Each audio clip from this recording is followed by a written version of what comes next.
Thank you, Your Excellency, Sheikh Khamis Al-Khanjar.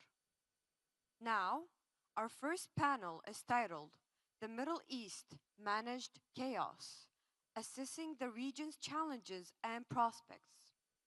This session will be chaired by Dr. Dalia Dassa Kay, Uni of California, Los Angeles, and will feature the following distinguished speakers.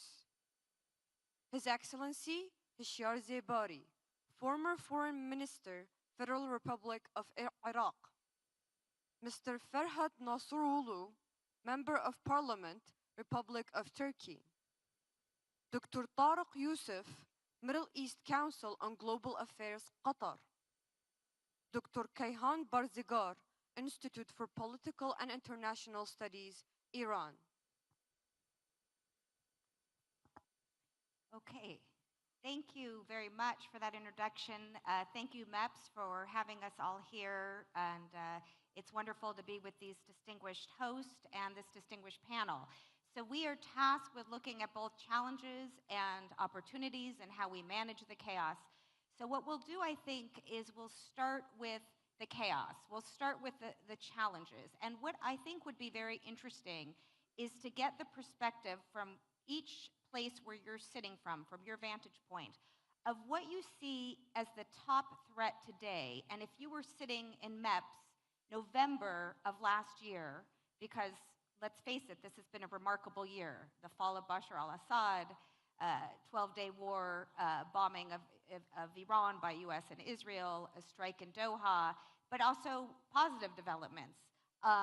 And so we heard earlier from His Excellency Barzani about bright spots in Syria, peace process in Turkey. So all of this happened in 1 year. So if you were sitting here last year, how versus this year, how do you see the threat environment? And I think we'll go, starting with Your Excellency, we'll start with you, and we'll do kind of a comparative assessment, and then we'll start trying to figure out how we might solve these challenges and threats that are still on your mind. So Your Excellency, let's start with you. Thank you, Dalia. Thank you very much. First of all, I'd like to thank Mr. Masrour Barzani, the chairman of the Board of Trustees, and for MEPS for inviting us and bringing us together in this wonderful forum. As you mentioned, a year ago, imagine a year ago where we were. And who expected or predicted that these massive changes will shake the Middle East and the balance of powers? I mean, the incidents that you mentioned, really nobody here in this forum last year predicted that this regional escalation would reach that level.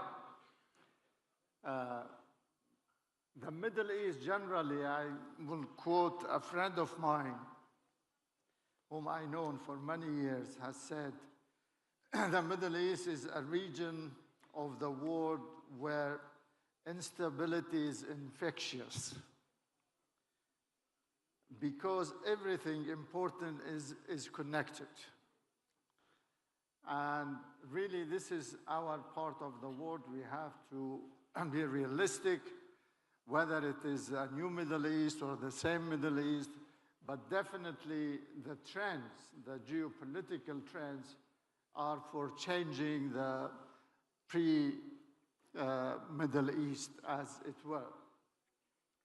Now here, Iraq, as part of this region, has managed to avoid this war on conflict thanks to the government or to the visions they had to maintain some impartiality. But this is temporary in my view. They cannot sit on the sideline. They have to be clear.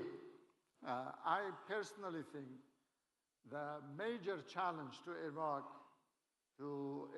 instability, is the regional escalation.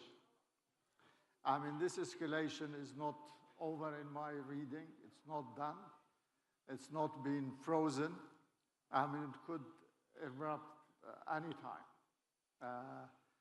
And also another challenge is actually for any country that it respects itself. We hear the intervention of the Prime Minister which gave a very positive, rosy picture of the country, its economic, its institutions, but there are some serious challenges.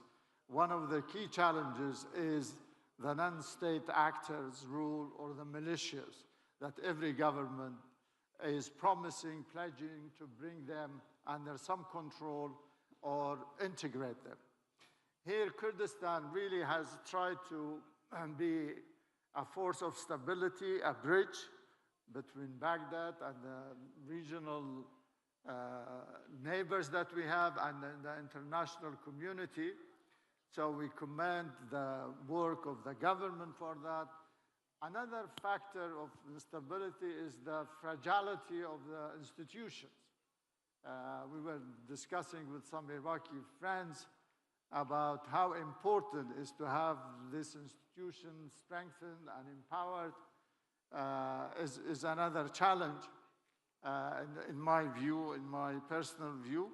My last point, and I'll give the floor to my friends, I personally think we need, in this region and Iraq, some certainty about the US forces in this region, the multinational forces. Yes, there are a debate, there are some divisions within Iraq about the presence or the legality of these forces in our territory. But we know, as a foreign minister, as an international diplomat, I've dealt with this issue with many countries who are hosting foreign troops, but they are sovereign, they are independent, they are there with their consent. And this is what has happened. And I can give you dozens of examples of European, Arab, regional countries. But not now, no. Okay, there is no shame of declaring that or showing Yes. friendship to that. I'll stop here and then Very good. I'll answer your other questions. Thank you, Your Excellency. So, Mr. Ferhat, we're going to move to you. We heard from His Excellency top concern, and let's try to focus, rather than laundry list, really kind of what's keeping you up at night in this current so-called new Middle East, change Middle East, transform Middle East over this last year. Non-state actors was on his list, the regional situation, which is, many things, the question of external forces. How are you seeing it from where you're sitting? Okay, thank you very much. It's a big pleasure for us to meet today with you. Our region is a crossroad. Actually, we will either slide into deeper fragmentation or manage this chaos, or we will choose a path of stability and prosperity built on cooperation. I believe we still have a window of opportunity to move from manage the chaos to manage connectivity. This means shifting from reacting to crisis to build an infrastructure, institution, and capability that can secure peace and prosperity for our region. Today, I can frame in 3 themes. 1, investing in regional connectivity, especially infrastructure and the new development road. Second, unlocking promising sectors such as renewable energy, digital economy, agriculture and tourism and defense. Third, comforting global fragmentation by deepening regional integration through free trade agreements. How we will connect to increase our connectivity? Let's say we live in world a high uncertainty area. This from geopolitical tension, supply chain lock, and rapid technology distribution. One of the most transformative examples in the new development road is a corridor linking from Gulf through Iraq and Turkey to Europe. It is a very important project to increase our relation with the connectivity, not with chaos, but dependency. If we will increase this, we will make a better relations. No, thanks. Okay, excellent. And we'll return to that, and if other panelists have thoughts about the connectivity, we're already getting to solutions here. But of course, as we know, we need stability for these development plans, but you don't have stability without development. So we have to square that circle. But there also is the question of which connectivity plan. There are many competing plans out there, so I'll be interested in other panelists' thoughts on that. Tarik, why don't we go to you, and maybe if we can start again with the question of what is the biggest challenge? I mean, we've had a very changed year, very many shocks to the system, good and bad.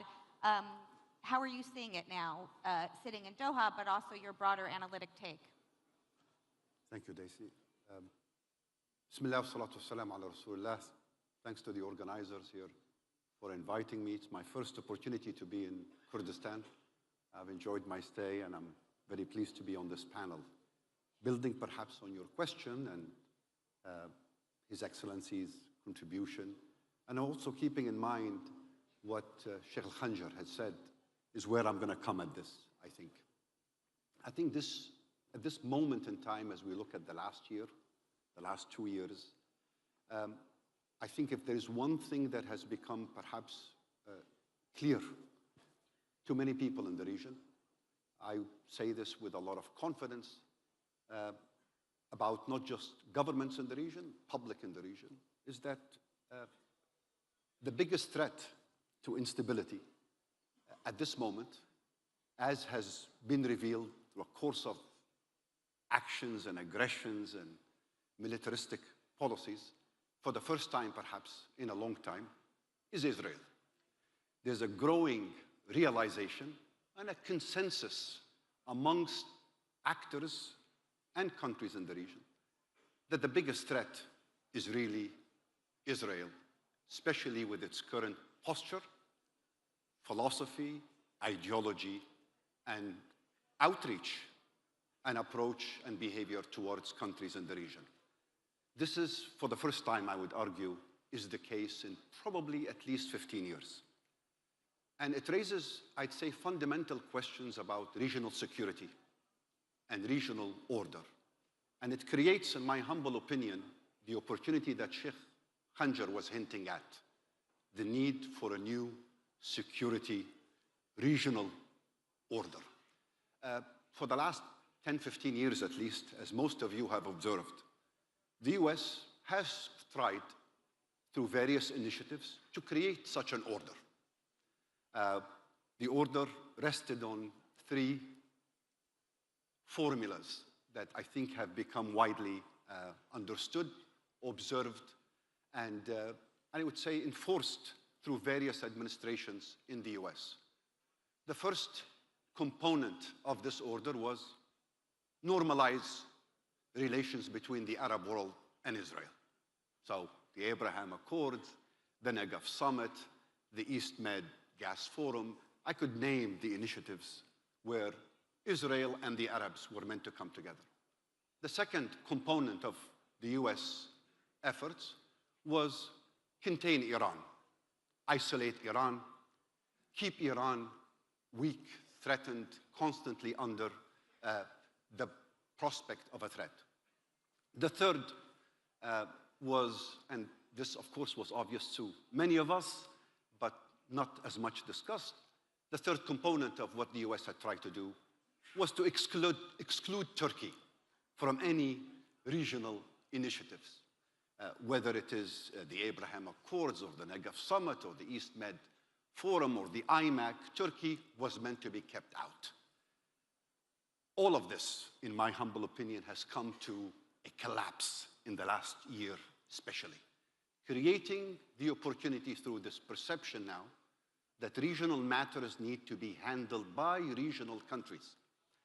That would include the Arabs, but also Iran and Turkey, in a collective effort to bring about regional security, to reinforce the diversification of defense partnerships, to invest in the autonomy that Sheikh Khanjar emphasized in his speech, and to find solutions for the first time by countries in the region. This is an historic opportunity that I think also gives way and an opening for discussions about regional integration, economic cooperation, in ways that maybe have not been pursued in at least a generation. My bottom line in terms of the shared threat is the US is not going to save us. Europe is busy. It's up to countries in the region, including Turkey and Iran, to look for the kind of regional order, settlements that will produce perhaps for the first time an arrangement that will be for the benefit of people in the region. Okay, thank you, Tarik. Nice, good, provocative openings. Of course, we'll return to that question of regional agency. We are seeing a lot more regional solutions forming. At the same time, we just saw last night a UN Security Council resolution passing that was a US drafted document that was supported by the entire, or many of the powerful Arab countries, Turkey and so forth. So looks like a complex situation.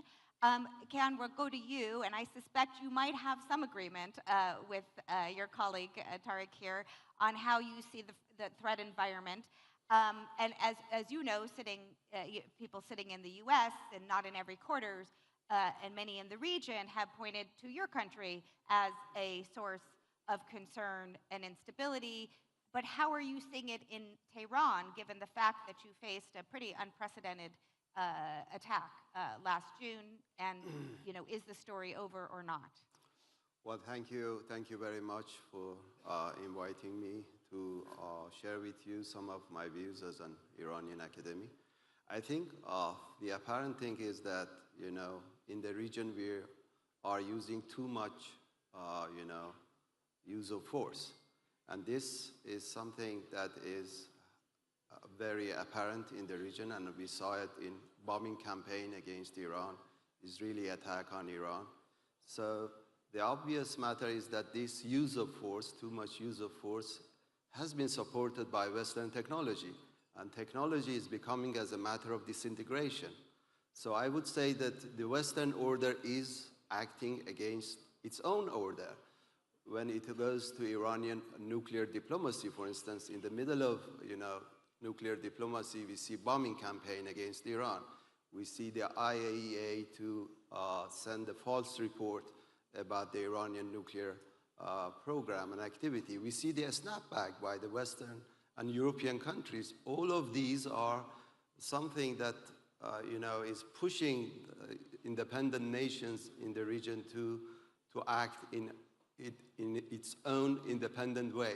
So I would say the main challenge is too much use of force.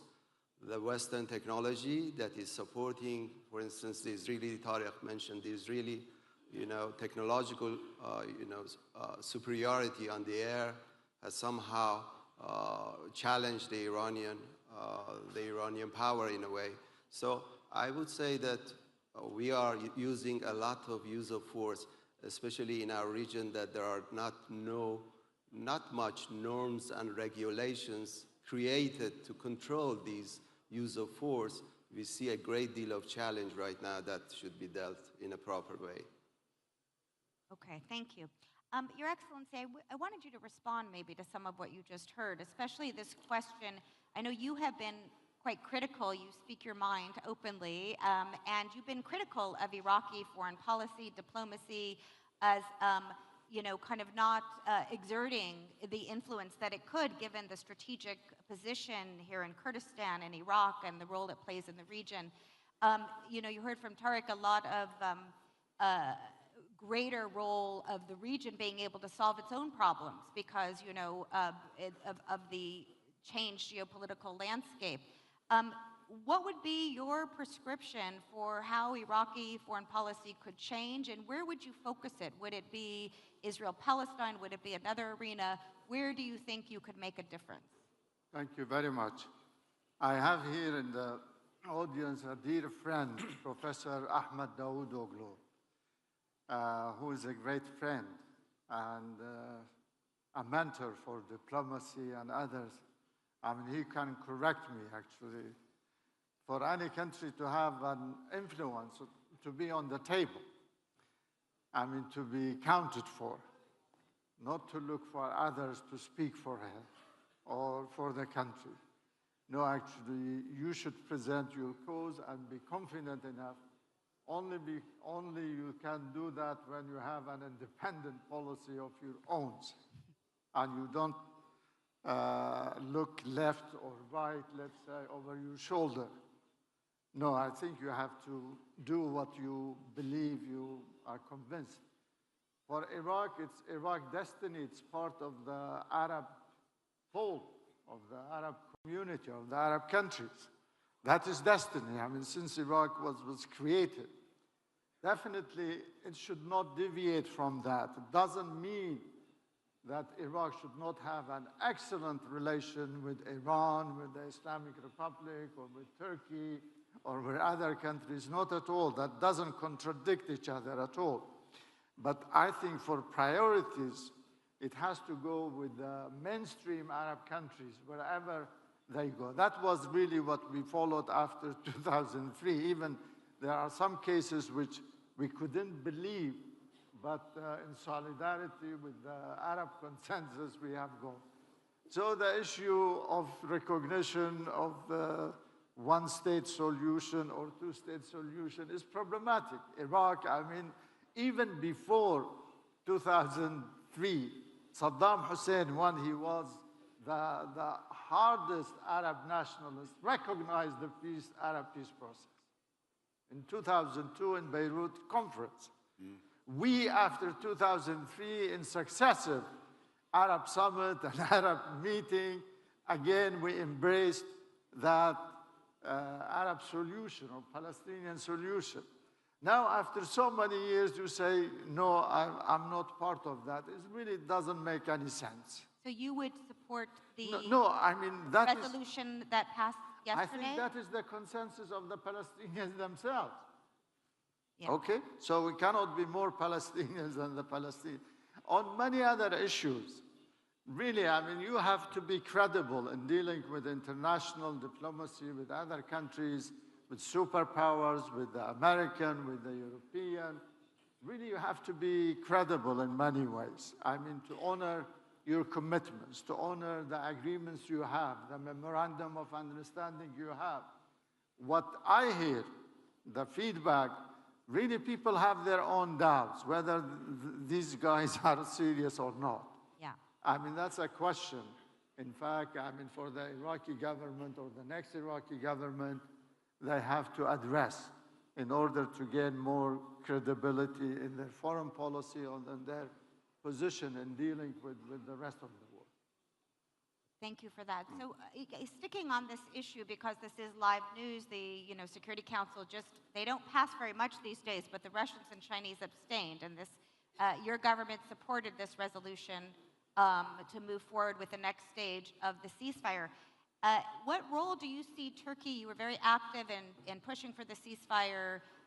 What role do you see your country playing moving forward? And what is your thoughts on how sustainable? Because in all of our discussions here at MEPS, a big theme that's come up is it's one thing to say you have peace, it's another to actually implement the peace and make sure it's sustainable. And I think there's a lot of question marks about whether what we're seeing is truly sustainable and will really lead to a solution to the Israeli-Palestinian conflict. How are you seeing that from Ankara? Actually, in our country, our position to ceasefire for every conflicts between any countries. Let's say the problem between Russia and Ukraine, we are trying to solve. The peace process is ongoing on Turkey and Istanbul. We're trying to connect between both countries to solve the problems. And the same problem for the conflict between Israel and Palestine also. We believe if these countries all around the Middle East, let's say, if there is a peace process, it is advantage for everybody. If there is a peace process, the development of tourism, development of relation with energy, development on the, let's say, agriculture, food, it will affect everything.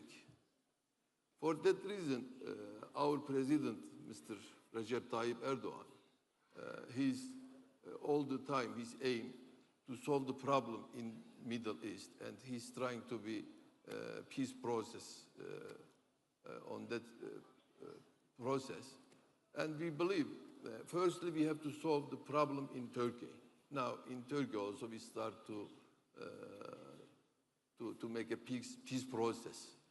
It's very important because of the last 40 years. Actually, we are spending around $2 billion for the, let's say, internal problems. Now, we are trying to improve that. And if we spend that money for the development of the country, I believe we will be in other stage, let's say.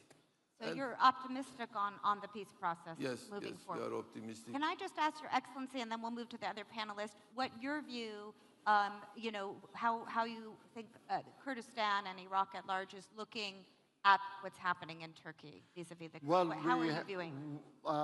This was really the most positive development in Turkey that has come, this peace process. And the good thing about it, it's coming from the grassroots. It's not a governmental position or a party position. I think it's coming from the grassroots, from the nationalists to the leftists to the democratic forces. Everybody is supporting that. And also we have some indication. The last Nowruz celebration in Diyarbakir, I think, was indicative of how much people are attached. And they have vindicated our position all along, which President Barzani has advocated, that really you cannot resolve the Kurdish issue through armed struggle only. That is one of the means. There are days when you are forced, but really, at the end of the day, we have to embrace dialogue and also an understanding and recognition. So we here in Kurdistan wholeheartedly support the peace process, and practically and operationally, I think we have been supportive of President Erdogan's initiative, or the Turkish peace initiative, which is supported. Yes, there are some complaints. It's been delays or lack of progress, but the process is moving, and we have been supportive of that. The same position we have vis-a-vis in Syria, in northeast Syria, Rojava. We have been supportive, actually, of the SDF and the Kurdish parties trying to be integrated with the new Syrian regime, the new pluralistic, democratic Syrian regime. So to answer your question, yes, we are very happy about this progress, this development, and I think it's in the benefit of the entire region. We've suffered here in Iraqi Kurdistan because of the PKK activities from Kurdistan or across the border. We have hundreds of villages still are vacated because we cannot rebuild or rehabilitate them because of the military attacks and so on. So there is benefit to everybody in this regard. Excellent. So we're getting to manage chaos. This is sounding like a very rosy panel. So Tarik, don't spoil this for us. But I want to get back, and His Excellency just mentioned Syria, and you were talking about greater regional agency. You're seeing a lot of Arab cooperation with Turkey. It's very interesting, whether it comes to Syria, whether it comes to Gaza. But the question of Israel is, you know, as being, and this is, you're hearing this more and more, yet at the same time, you're seeing many states in the region, especially in the Gulf, still very much turning toward Washington, and Washington is still very much supporting Israeli objectives, and in fact, very much doubling down on the Abraham Accord gambit, and it probably won't happen with the Saudis at the moment, but to be continued. But nobody's broken relations off with Israel. So despite this dramatic set of events in terms of the current Abraham Accord countries, Mohammed bin Salman is in Washington today, Washington time, or will be, looking for a similar deal that the Qataris got, some F-35s. Relations seem to be very strong. So how do you put those pieces together? What kind of Middle East are we seeing when we still have this very large U.S. role, but yet greater regional agency, more concern with Israel, and continued rapprochement with Iran? Thank you, David. Actually, that's a great question and an opportunity maybe to clarify more what one was trying to say earlier.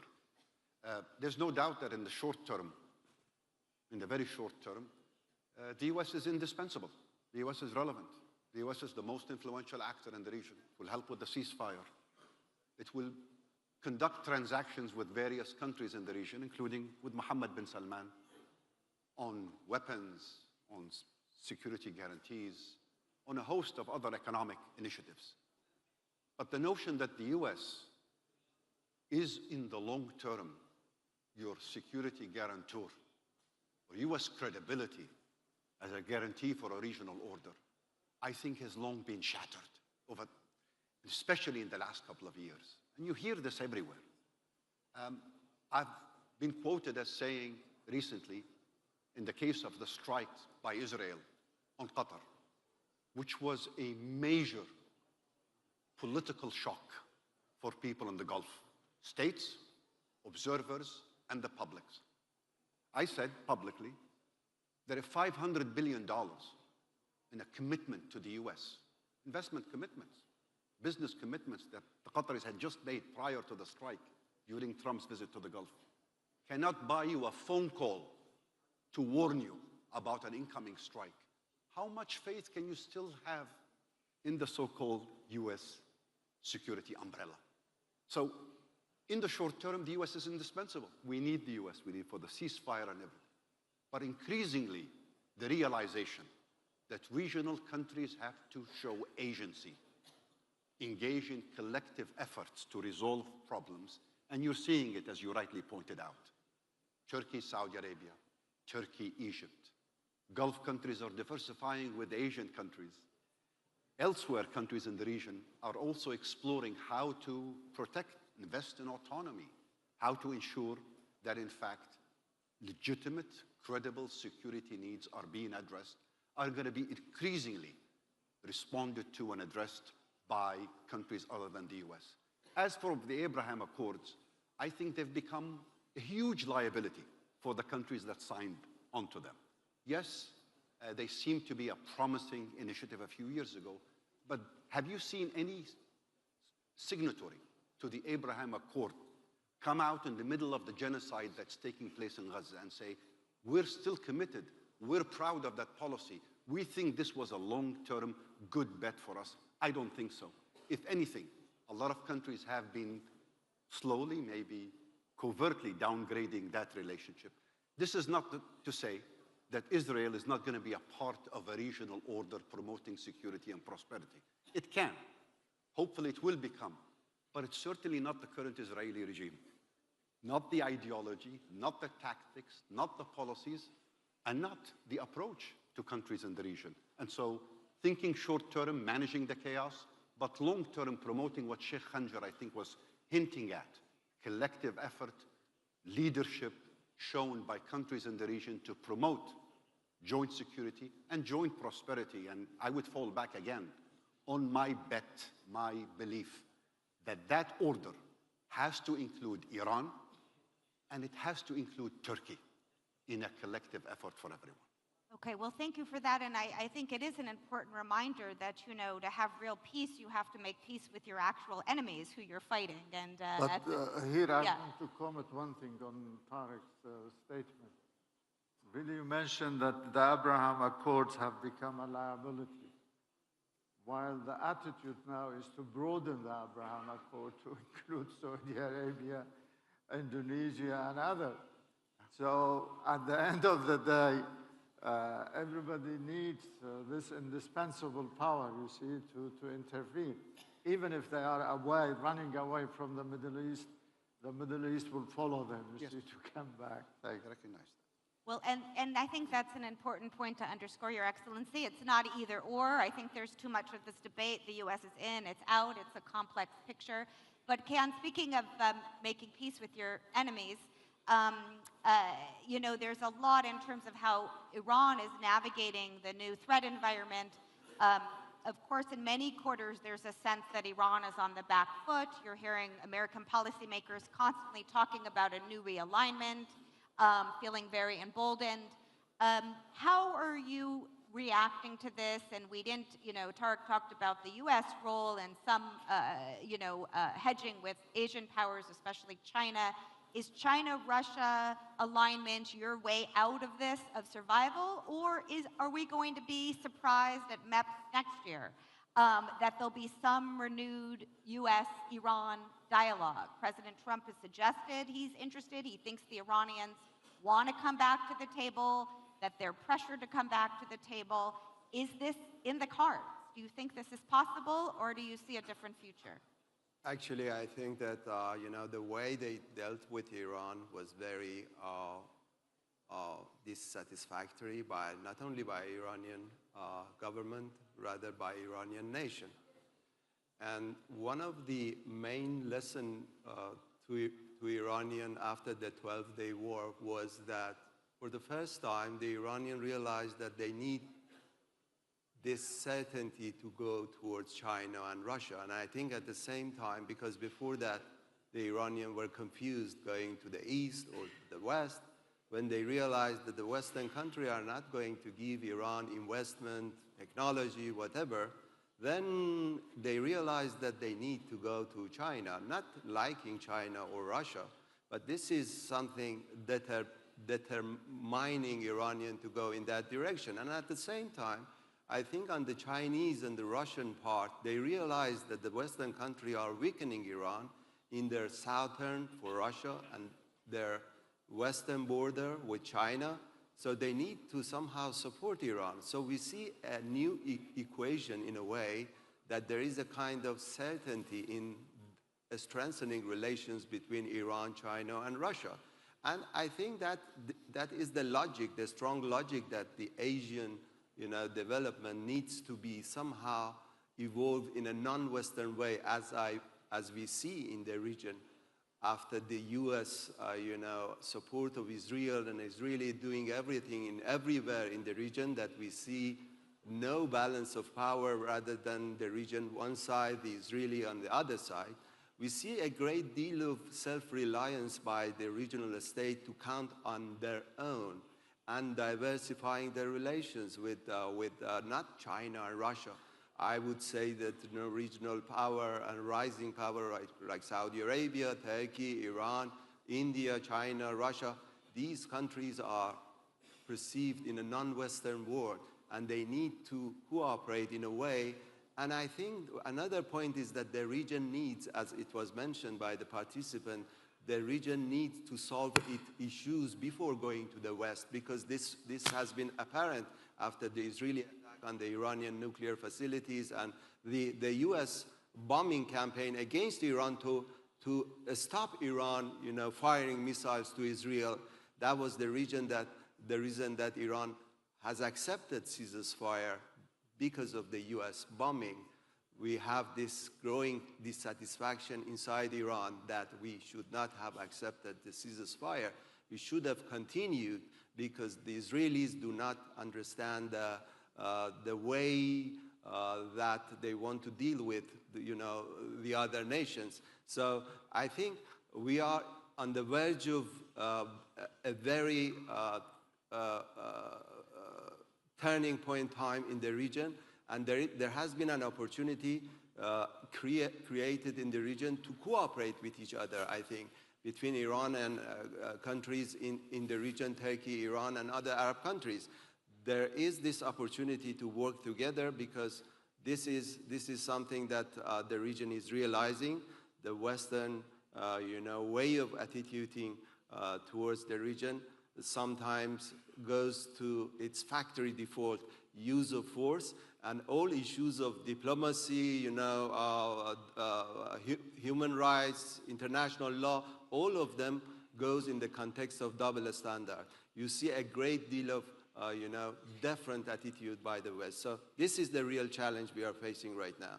Well, it's interesting, because I don't know if the audience is hearing this, but you're hearing very different versions of what the regional order should be, how to seize on opportunities that are clearly there. I mean, it is a very interesting moment where there's wide consensus that you need human security, you need development, you need to deal with displacement, deal with your people. That's what prosperity, this region in Kurdistan is a good example of that. At the same time, there's very different versions of how to structure the regional relationships to get there, whether it's corridors, whether it's political alignments with external powers. So I think it's something we need to think about. And Kayhan, what you're suggesting and what I'm hearing is that the story is not over. If there are quarters in Iran suggesting that they should not have accepted the ceasefire, we may not be done with this conflict. So before we just turn it to the audience for a very brief round of questions, if we have some, and hopefully this very distinguished group provokes some, can we just go through with a very lightning round prediction? If you're sitting in MEPS November 2026, are we back to war in Gaza? Are we back to war between Israel and Iran? Given this affects all of you, all of us, those kinds of conflicts make everything else so much more difficult. How do you read things? Where do you see things going 1 year from now? We'll end very quickly. Each of you, very quick, you know, what you predict, yes or no, conflict. I said in my intervention, one of the biggest challenges facing Iraq is this regional escalation, and this is what I meant. Really, I mean, this conflict could erupt again, in my vision, because it's not settled, it's not resolved. Okay, I don't mean to end on a pessimistic note. Maybe someone here will say we'll be here and have managed the chaos in a year. So thank you, Your Excellency. Yeah. Actually, it is not a matter of Iran. It's a global Absolutely. security is rising. Because when you're visiting Eastern European countries, they are afraid attack of Russia. And they are investing, or they are expenditure for, let's say, annual defense expenditure, it's reached to $6 trillion. It's a huge amount of money that they are spending for defense. Yes. It's a global problem, I believe. But what would be your prediction about whether we can expect resumed conflict in Gaza or vis-a-vis U.S., Iran, Israel, Iran in a year at MEPS November 26th? Yes, I believe if the country defense system, they are invest on that area, the others afraid to attack them, then it can be stabilized. So you think deterrence Otherwise, is going to hold? They can bomb through the airplane, and it is. Let's say it must be equalization. Yes. But maybe there is some pact. There is a new. I think it's a great point that, you know, these things are not inevitable, that there are factors that would weigh against this resumption. Tarik? I would say let's hope Trump remains committed to supporting the ceasefire and restraining Israel. If not for that, and he could change his mind at any moment, I would say there are expectations all around the region that a relapse of the conflict between Iran and Israel could happen. There'd be an escalation in Lebanon, and Israel's aggressive policies towards Syria could further escalate, not to mention some of the other festering problems. So I think we are living in a moment of great uncertainty, and hence the need for efforts by countries and actors in the region to perhaps try to preempt and contain and work towards cementing some of the stability that has been at least momentarily achieved. Very good. It gives us a motivation to keep at it, to keep peace going. Actually, escalation can happen in every moment, but I tell you something, when the Israeli, attacked Iran, the government of Iran never expected this much solidarity from the Iranian people.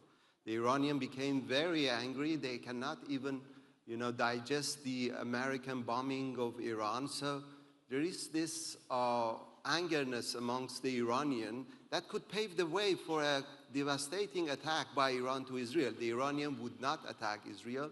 If the Israeli attacked, the result of that attack would be the harsh Iranian response. So I would say that, the Israeli right now might think that they did this surprise attack. They have had some success in the day 1 and 2, but the Iranian, we should remember that the Iranian could stop the Israeli war machine after 50 years.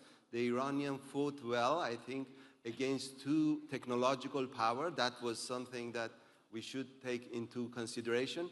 But this time, the Iranians are ready to re-attack in a very devastating way. So I think that that would, stop the Israeli to re-attack Iran.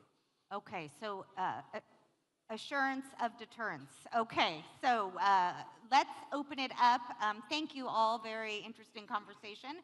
I think we have a mixed bag. It shows we have a lot of work to do to sustain the peace and the opportunities that can be capitalized on. So I saw a couple of hands, I think, in the front. We'll just take a few questions. We'll keep the questions short. Introduce yourselves, short questions. Say who you're directing it to, if you're directing it to everyone, because the questions are between us and lunch, I think, according to the organizers. So right here in the front, yes, please. Oh, we need mics, yes?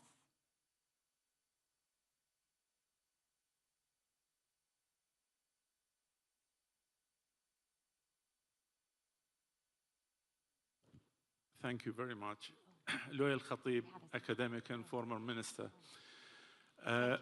My quick comment is about the chaos in the Middle East that we cannot talk about, or it's very challenging to talk about the chaos in the Middle East in isolation with the economic chaos worldwide. We're witnessing a world that is shifting completely different from the financial system of the Bretton Woods Agreement days to a completely new system is evolving and yet to be created. This is as a result of the growing global debts that's skyrocketing, 380 trillion US dollars, 12% of which are US debts. And the whole world, when they're talking about the Middle East and remapping and reshaping a new Middle East, talking about a region that is unfortunately taking the whole world at ransom, while it holds over 45% of a rewarding commercial energy resources. And the only region that could help the world. When President Trump commented at Sharm el-Sheikh, he said, Iraq holds lots of oil and they don't know what to deal with. Many people in this country ridicule that comment. He wasn't referring to the 4.5 million barrels that Iraq producing or the 150 billion barrels that Iraq holds. He was referring to the potential of 330 billion barrels that Iraq holds, with a potential of 10 million barrels that could produce and turn itself into a swing producer. The world needs another swing producer than Saudi Arabia. By the reports of OPEC, by 2045, the world needs to add 25% of what the world producing oil today. That's 125 million barrels a day. That's 2.5 Saudi Arabias. And the only country that could play as a candidate to produce a significant amount is Iraq. Again, we really need some sort of kind of cooperation, more stability in the region to provide enough energy security that sustains global security, eventually contribute to the political security globally and the region. Thank you. Such an important point. Thank you so much, Minister. The role of my economist friends will be very happy you raised this, but again, emphasizing how important the economic opportunities are if you get the stability. Your Excellency, did you want to respond to that at all? I agree with Dr. Loy Khatib. He's an expert. He's the former Minister of Oil in Iraq, so he knows what he is talking about.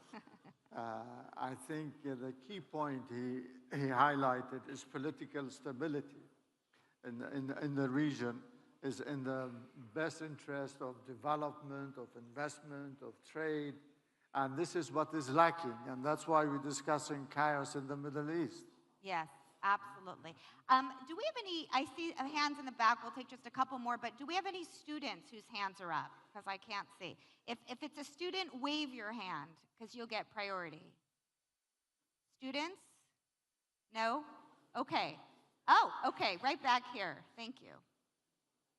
We are at a university, and you have such a talented cohort of young people here in Kurdistan, so let's hear from a student. Yes, speak up. I think a mic may be coming to you, but go ahead. Yeah. Oh, I said student. Okay. Okay. All right. So go ahead with your question. Introduce yourself, please, and go ahead.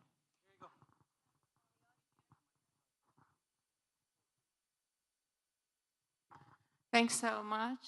So as a woman, I wanted to ask you a question because all the panelists were men discussing the issue chaos and so peacemaking in the Middle East and the world without women. And thank you, Dr. Dalia, for hosting such important conversations. So my question to you all about chaos in the Middle East. What is your policy? What is your agenda for women involvement in the process? Because as you know, Kurdish women in Western Kurdistan, Rojava, being part of the process of Syrian democratic peace process, and we see how successful they are. So I would like you to comment very briefly, what is your intake on role model, Kurdish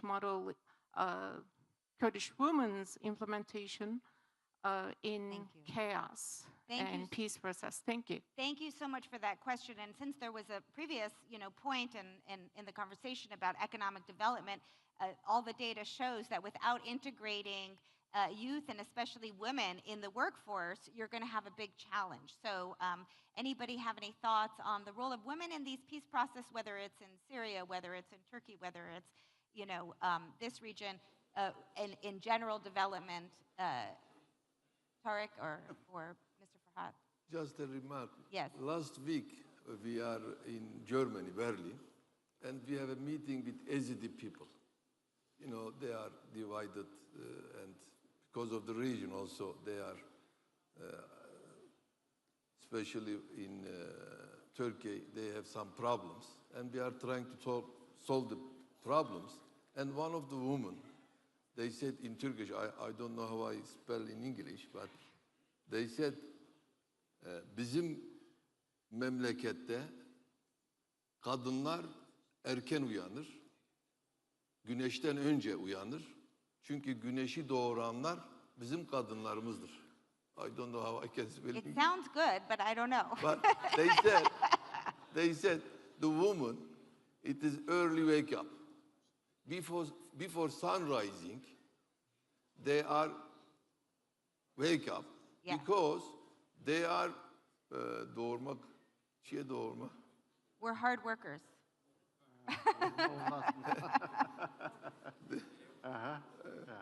Well, I cannot, but they said the rising of the sun, it is because of the woman. Okay. Very good. It is very important that in this region, the woman is very important for us. And in the peace process also, I believe the woman role is very important. Excellent. It must be in the politics, or they must be in cultural, they must be in the production, industry, in everywhere. Yes, of course there's a gap between recognizing the importance of women and implementing policies that empower women. Tarik, do you have any data from Middle East Council on that you want to share on that? I guess what I wanted to say, it's hard to disagree with the thrust of the question. I think we've been engaged in this debate, discussion for over a quarter century now. There's wide recognition of the importance of integrating women in society, in the economy, in politics. And we have a lot of examples and a lot of experience to fall back on. I think what we have failed to do is to promote the kind of knowledge sharing and good practices that some countries or some societies have come up with across the region. This is going to be more challenging in the coming period because increasingly it's going to be, again, actors in the region owning this agenda. This agenda cannot be seen to be coming from the outside. It has to be couched, has to be anchored, and it has to be presented in different ways.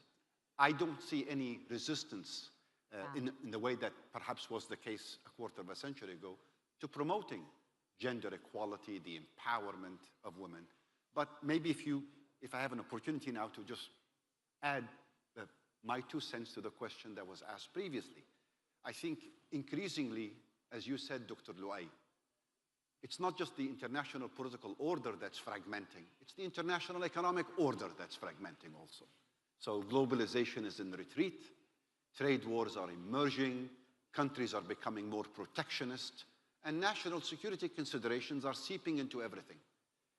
Okay. These trends are going to reinforce the need for regional integration, because regionalism becomes the answer and the response by countries, and we're seeing it around the world. Asia is looking after Asia. Africa is looking after Africa. Latin America is going to look after Latin America increasingly. This is precisely another motivation, I would argue, for why regional cooperation, regional projects, both political and economic, will end up reinforcing one another.